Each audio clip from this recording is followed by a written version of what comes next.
Okay, Diego, you said, so we've gone through all of this. We've hired you. We've gone into escrow. We've checked out the buyer. The buyer's totally good. Everything's fine. At what point am I actually going to have to move my stuff out? Because there's a lot of stuff going on right now, and I know I got to pack. But I mean, when do I know for sure that do I have to move out like the day that the sale is over, or what? How does that work? That seems like really hectic. Well, in the beginning, just like everything else, it's stated when the close of escrow will be. If it's 30 days Okay. out, 45 days, there you can actually set an exact day.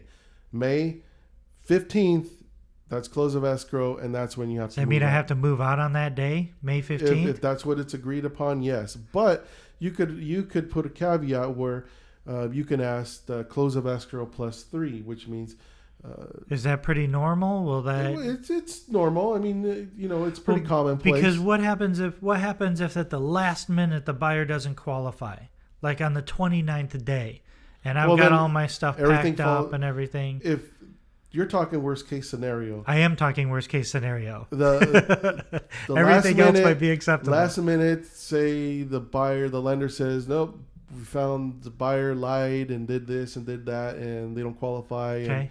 and everything just falls apart. Well, the house is still yours. The house is still yours until the absolute last day.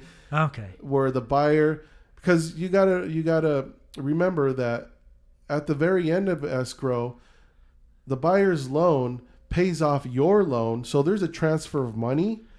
Right. And then prior to that, there's a lot of documents that you sign, that the buyer signs, that's notarized, that's going to be used to record it at the county recorder's office. So once all that happens, that's officially when the sale closes. Prior to that, it's not like that'll sneak up on you, right? So I mean, that everything's coming down. When the buyer signs their loan documents. We know when the loan is funded, and the recording usually happens in most cases the next day. Right. So I'll have a day's notice or whatever, but I should pretty much plan to move out on last day of escrow unless right. And you'll know once we go into escrow when your move out day is. Okay. It's funny because sometimes I get a panic call like a week before closing, and when do I have to move out? And do I have to move out this day or can I stay an extra day or this, that? And it goes back, what is it in the agreement? If we agreed that you have to move out a certain day, you have to move out a certain day. There are workarounds if you had to stay just because you just couldn't complete it. There are workarounds that we can arrange with the buyer to give you some extra time, but just remember the day you agree to move out is the day that you have to move out. Okay, that's fair enough. Okay, thank you.